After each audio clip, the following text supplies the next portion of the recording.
तो पिछली बारी हमने बात की थी मील टाइमिंग की।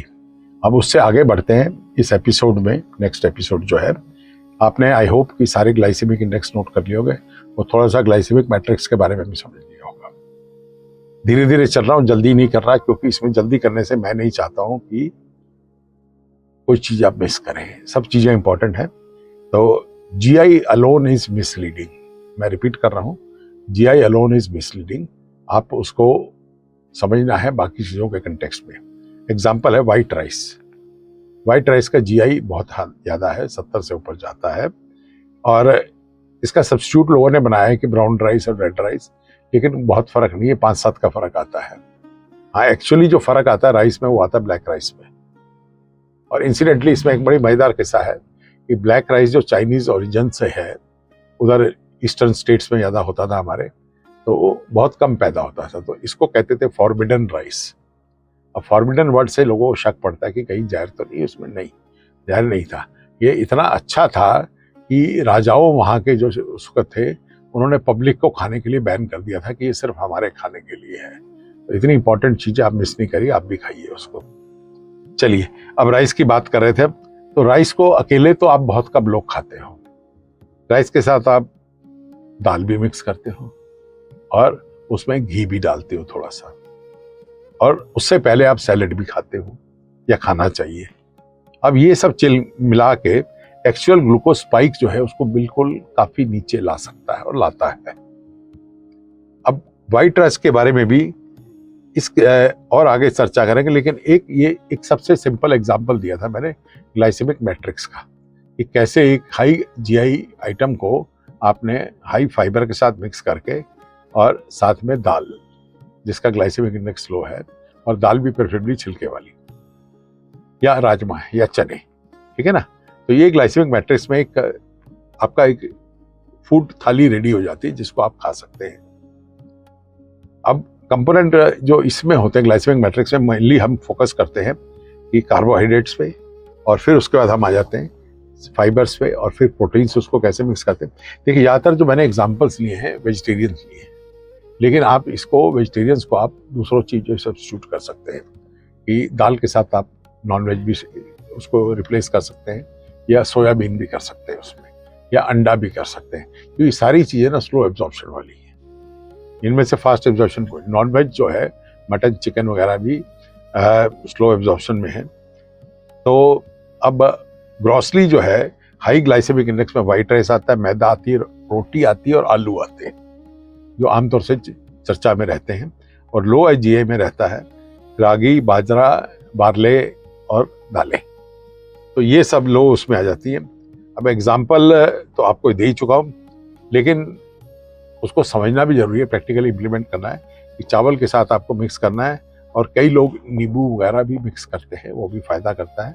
अचार भी कैसे करता है वो मैं बाद में बताऊंगा, लेकिन वो भी हेल्प करता है। और साथ में अगर आपने छाछ या फर्मेंटेड फूड कोई भी साथ में ऐड किया है तो वो, या उससे पहले लिया है, तो वो भी बहुत ही बेहतरीन कॉम्बिनेशन है इस फूड मैट्रिक्स के लिए, ठीक है ना।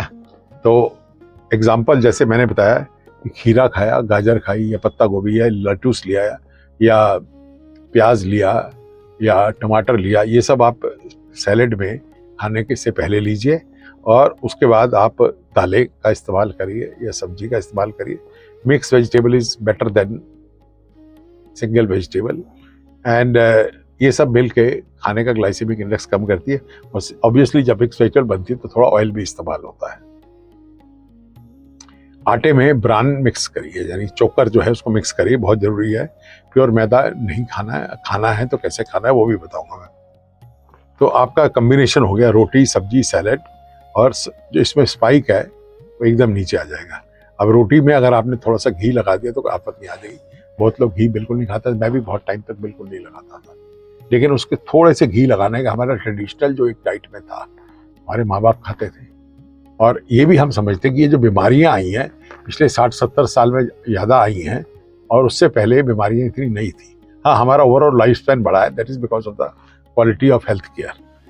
जो रेंज हमारी बढ़ी है, सपोर्ट सिस्टम, उससे हमारा लाइफ स्पैन तो बढ़ गया है, लेकिन ये बीमारियां भी नई नई आई हैं। और ये कई बार विशेष चर्चा करते थे लोग कि क्यों बीमारियां बढ़ रही हैं, क्यों बढ़ रही हैं। उसका कारण था कि हम लोगों ने डाइट अपनी बहुत चेंज की, रिफाइंड फूड की तरफ ले गए। रिफाइंड फूड में चीनी रिफाइंड कर दी, मैदा रिफाइंड कर दिया गया, तेल भी रिफाइंड कर दिया गया। तो हर तरह से हम चीज़ों को रिफाइंड करते रहे और खाते रहे। वो खाने से क्या हुआ कि हमारी जो ओवरऑल हेल्थ है वो डिटोरिएट करती रही और हमारा एक्सरसाइज लेवल भी कम होता गया, तो वो भी करता है।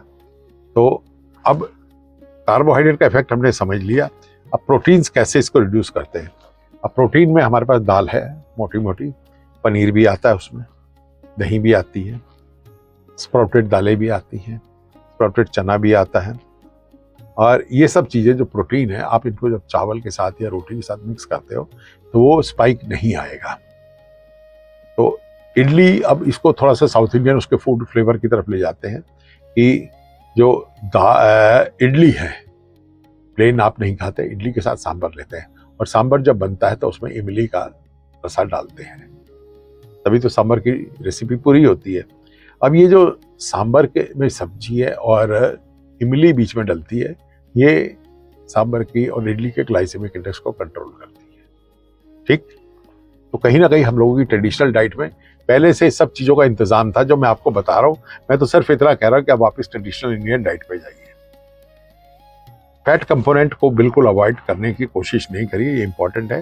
घी कोई भी हो, देसी घी हो, हमारा पुराना देसी घी, उसके बहुत सारी वेराइटीज़ आ गई, मैं उनकी चर्चा में नहीं चलूँगा, कौन सा कैसे बिनोला है और ये है वो। घी किसी भी कंपोनेंट में हो, और साथ में कोकोनट ऑयल भी चलेगा घी की बजाय, और ग्राउंडनट ऑयल भी चलेगा, मस्टर्ड भी चलेगा।